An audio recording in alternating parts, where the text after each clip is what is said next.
Doctor Yunus আমাদের বাংলাদেশটাকে একটা জঙ্গি তালেবানি রাষ্ট্র হিসেবে সারা বিশ্বে পরিচয় করে দিল। এই সর্বনাশটা উনি আমাদের করে দিয়ে গেল। 5ই আগস্ট যে গণ অভ্যুত্থানটা হইল, আমরা কিন্তু চিন্তাও করতে পারি নাই যে এই গণ অভ্যুত্থান হইলে, শেখ হাসিনা সরকারের পতন হইলে এই দেশটা মৌলবাদী বা ডাইনপন্থী, উগ্রবাদী, তালেবানপন্থী, ইরানপন্থী এদের উত্থান হবে। এরা দাবি করে বসবে যে আমরা বিপ্লব করেছি। এইটা যদি বাংলার মানুষ ঘৃণা অক্ষরেও আমরা জানতে পারতাম বা জানতে পারত, তাহলে সেই 5ই আগস্টের গণ অভ্যুত্থান হইতো বলে আমার মনে হয় না। কারণ বাংলাদেশের মানুষ আর যাই হোক, তারা তালেবানি শাসন, ইরানি শাসন, বিন লাদেনের শাসন, আইএসের শাসন, জঙ্গিবাদ কায়েম করতে দেবে না। তার দরকার হলে শেখ হাসিনাকে বলতো 100 বছর থাকেন বাংলাদেশের মানুষ, কিন্তু জঙ্গিবাদ কায়েম করা যাবে না এদেশে। কারণ কি, সারা পৃথিবীর 198টা দেশের মধ্যে ধরে নিলাম 200টা দেশ আছে পৃথিবীতে, ছোট বড়।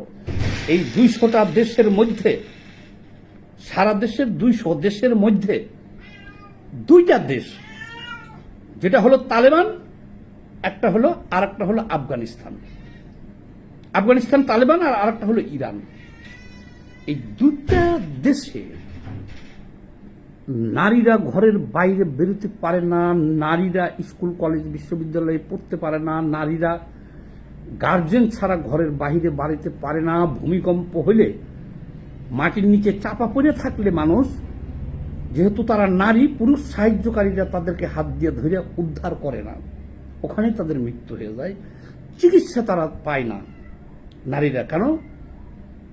পুরুষদের চিকিৎসা হওয়ার পর সরঞ্জাম থাকলে চিকিৎসা পাবে, কিন্তু যেহেতু নারী চিকিৎসকও নাই, তারা এই ভূমিকম্পের যে সমস্ত নারী আহত হয়েছিল বেশিরভাগ মারাই গেল। তো সারা পৃথিবীর মানুষ যে এই জঙ্গিবাদকে ঘৃণা করে, এই 2টা রাষ্ট্রকে ঘৃণা করে, কেন এত ভালো হইলে পরে পৃথিবীর তো 200 রাষ্ট্রই এটা গ্রহণ করত।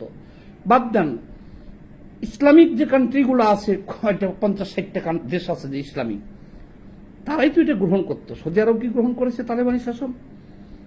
মোহাম্মদ ইসলাম যেখানে ইসলামের জন্ম হয়েছে, তারা কি গ্রহণ করেছে তালেবানি শাসন? তাহলে আমরা বাংলাদেশিরা কেন তালেবানি শাসন গ্রহণ করব? আমরা বাংলাদেশিরা কেন ইরানি শাসন গ্রহণ করব? এবার কাজের কথায় আসি। এই উগ্রপন্থীরা 5ই আগস্টের পরে তারা মনে করছে যে এই অভ্যুত্থান তারা করছে, এখন এদেশে তারা আফগানি শাসন চালু করবে, ইরানি শাসন চালু করবে। অলরেডি তারা মাঠে নেমে গেছে সব। 5ই আগস্টের পরে এই যত ধরনের মব সন্ত্রাস দেখতেছেন, তো আমি এই দায়টা দিতেছি কারে? ডক্টর মোহাম্মদ ইউনূসকে। কেন দিতেছি সেটা আমি একটু পরে বলতেছি। এই দায়টা কেন তার দিতেছি? 150 মাজারে পর্যন্ত ভাঙা হয়েছে, মব করে লুটপাট চালানো হয়েছে 150 মাজারে, অনেক মন্দিরে হামলা চালানো হয়েছে, আর বহুত মানুষের ধরে ধরে এখন চুল কাটে দেওয়া হইতেছে এখন রানিং এ। বহুত জায়গাতে গান গাইতে দেওয়া হয় না, ছেলেপিলেকে স্টেজ ভেঙে ফেলানো হয়েছে, বাউলদের মারধর করা হয়েছে, গান হারাম করা হয়েছে।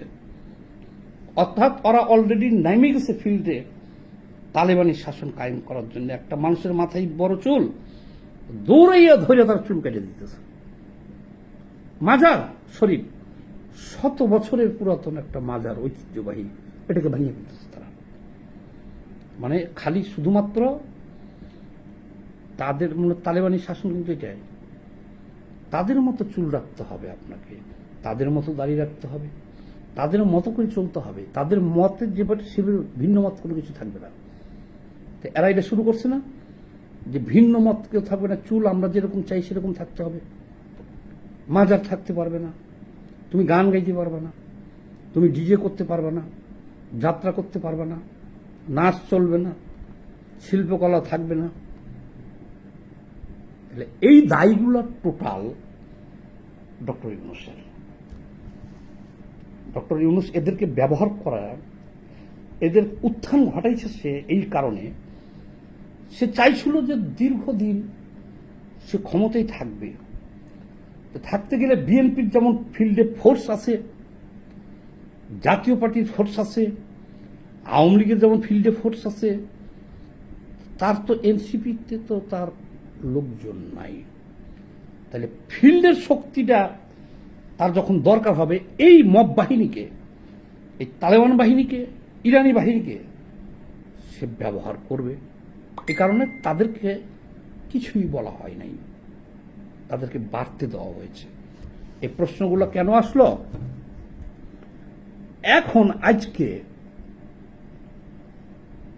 এখন আমেরিকায় আছে ইউনূস, 100-র উপরে সাথে লোকজন নিয়ে গেছে ওখানে, যেখানে 5-10 জন লোক গেলে এনাফ, সেখানে লোক লাটবহর নিয়ে গেছে 100-র উপরে, ওই শেখ হাসিনার মতো করে নিয়ে গেছে। তাহলে পরিবর্তন হইল কোথায়? কোথায় পরিবর্তন হইল? শেখ হাসিনাও 100-র উপরে লোক নিয়ে যেত, আপনি 100-র উপরে লোক নিয়ে গেছেন, কেন 5 জন লোক নিয়ে গেলে হইতো না? যাদেরকে নিয়ে গেছেন এদের কাজটা কি? যাক, কিন্তু কেন বলতেছি যে বিশ্বর দরবারে এই বাংলাদেশটাকে ডক্টর ইউনূস একটা জঙ্গি রাষ্ট্র হিসেবে পরিচিতি করাই দিল, কেন বলতেছি? গতকালকে দেখলাম একটা, ওনার পরিচয়টা আমি দেই আপনাকে। উনি দক্ষিণ কোরিয়ার সাবেক পররাষ্ট্রমন্ত্রী, দক্ষিণ কোরিয়ার, বর্তমানে এশিয়ার, এই যে দেখেন, এখানেই দেখাই, এটা এই ছবিটা দেখেন, এটা গতকালকে ছবিটা, আমি ছবিটা দেখে রাখেন, আমি পরে ভেঙে দিতেছি আপনাদের। এখানে আছে হলো এনসিপির আক্তার হোসেন, আর ওই যে ডাক্তার যারা, ডক্টর ইউনূস, আর এই মহিলার পরিচয় আমি দিতেছি এখন। ইনি হইতেছে দক্ষিণ কোরিয়ার সাবেক পররাষ্ট্রমন্ত্রী ও এশিয়া সোসাইটির বর্তমান সভাপতি কিউ হোয়া কাং। আচ্ছা, তাইলে কি উনি কে এখন বর্তমানে? এশিয়া সোসাইটির সভাপতি। সেখানে আন্তর্জাতিক মঞ্চে সব সাংবাদিকের সামনে সেই প্রোগ্রামে নিয়ে গেছে হলো ডক্টর ইউনূস, নিয়ে গেছে কাকে? এনসিপির আক্তারকে, আর নিয়ে গেছে হলো ওই মেয়েটাকে, ডাক্তার যারাকে। এবার মঞ্চে উঠার পরে ডক্টর ইউনূস হাত মিলাইছে ওই মহিলার সাথে, যারা হাত মিলাইছে সেই মহিলার সাথে। এবার ওই মহিলা যখন হাত সামনে দিছে, আক্তার তখন হাত সরাই নিচ্ছে, সে হাত মিলাবে না, নারীর সাথে হাত মিলাবে না, হাতটা সরাই নিয়ে। কিন্তু উনি বুঝতে পারে নাই, ওই যে এশিয়া সোসাইটির যে সভাপতি, যার নাম বললাম, সেই মহিলা, উনি তো বুঝতে পারেনি যে হাত সরাই নিল কেন। উনি কিন্তু হাত এভাবে রাখছে, পরে বুঝতে পেরে উনিও শরম পাইছে। কিন্তু একটা আন্তর্জাতিক রুলস আছে,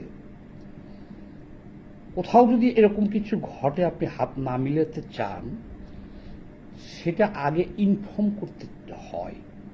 আমাদের কাছে অনেক কাগজ আছে, যে বেগম জিয়া বিভিন্ন দেশে যাইতো, কোনখানে তিনি হাত মিলাইতে পারবেন, কোনখানে হাত মিলাবেন না। তো যাই হোক, তো কথাটা আসলো এই কারণে, ওই মঞ্চে ডক্টর ইউনূস সাহেব বলতেছেন, আমাকে বলা হচ্ছে আমি তালেবান, আমাকে বলা হচ্ছে আমি তালেবানি শাসন কায়েম করেছি, আমি জঙ্গি, আমি ওই সরকারকে আমরা জঙ্গি হামলা করে আমরা সরাইছি, ইসলামিক টেররিস্ট কায়েম করছি, এটা আমাকে বলা হচ্ছে। ওই নারীর কাছে বলতেছে। এবার ওই নারী কি মনে করবে? ডক্টর ইউনূস সাহেব, আপনি যে নারীর কাছে বললেন যে আমার বিরুদ্ধে এই এই এই এই অভিযোগ, বিশ্ব মিডিয়ায় গেল, সেই নারী তো একটু আগেই দেখলো যে আপনার সাথে তালেবান আছে, দেখছে না? সেই নারীর সাথে তো আপনার পাশে বসা উনি হাত মিলাইতে যে হাত মিলাই নাই এবং বলছে যে আমি মুসলিম। বাপ রে বাপ, এরা কত বড় হিপোক্রেট আর কত বড় মুসলিম। এরা মুসলিম না, এরা হলো হিপোক্রেট। হিপোক্রেট বুঝেন? তুই তো একটা বেগানা নারীর সাথে নিয়ে গেছিস ঢাকার থেকে। যারা কি একটা নারী না, বেগানা নারী না? আমাদের যদি ব্যাপার না। আমি ওর জন্য বলছি যে ওর বেহেস্তের হিসেব নিকাশটা করে দেওয়ার জন্য বলছি যে আক্তার যে গেছে একটা বেগানা নারী তো সাথে নিয়ে গেছে এবং সেটা তো তোর সাথেই আছে, সারাক্ষণ ঘুরতেছিস। তাহলে ইসলাম মানলে তো তুই পুরাটা মান। তোর তো বাংলাদেশে এই যে মিটিং করতেছিস, মিছিল করতেছিস, কত নারীর সাথে ধাক্কাধাক্কি করতেছিস আমরা দেখতেছি না? সংবাদ সম্মেলনে, মিটিংয়ে, মিছিলে নারীদের সাথে কত ধাক্কাধাক্কি করতেছিস তোরা। আর আন্তর্জাতিক মিডিয়ার একজন আক্তারের মায়ের বয়স না তো ওটে, আক্তারের নানি বা দাদির বয়সের, তাহলে সে এত বড় মুসলিম যে তার নানির বয়সের বা দাদির বয়সের একজন নারীর সাথে হাত মিলানো যাবে না? তো সেভাবে তো তোরা চলতেছিস না। এটা হলো হিপোক্রেট। আর এটাই বলতেছি ডক্টর ইউনূসকে যে আপনি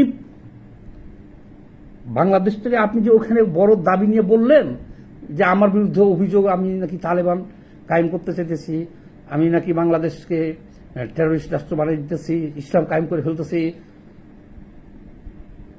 তাহলে আপনি যে ওখানে বললেন ওই নারীরা তো ভুক্তভোগী। ওই নারী তো একটু আগেই দেখলো যে আপনার ডাইন পাশে যে বসা একজন মুসলমান, সে তার সাথে হাত মিলাই নাই। ডক্টর ইউনূস বাংলাদেশটার পুঁজা মারার বাইরে দিয়ে গেছে। কেন বলতেছি জানেন? প্রথমত আন্তর্জাতিক মুরব্বী যারা, বিশ্ব যারা, ইউরোপ ইউনিয়ন, ওরা একটা দেশে টেররিস্ট, জঙ্গি বা তালেবানি শাসন, এটাকে তারা টাকা পয়সা দেয়, তারা স্পন্সর করে, মানে এটা উত্থান ঘটায়। উত্থান ঘটানোর পরে সেখানে তারা ঢুকে পড়ে। বাংলাদেশটাকেও তারা সেরকম দিকে নিয়ে যেতেছে। কারণ তাদের ঘাঁটি দরকার, এখানে সৈন্য দরকার, সমত দরকার, তারা চাইতেছে, আমরা দিতেছি না। এটা একটা তাদের পলিসি। আর এটা তো সহযোগিতা করলো ডক্টর ইউনূস।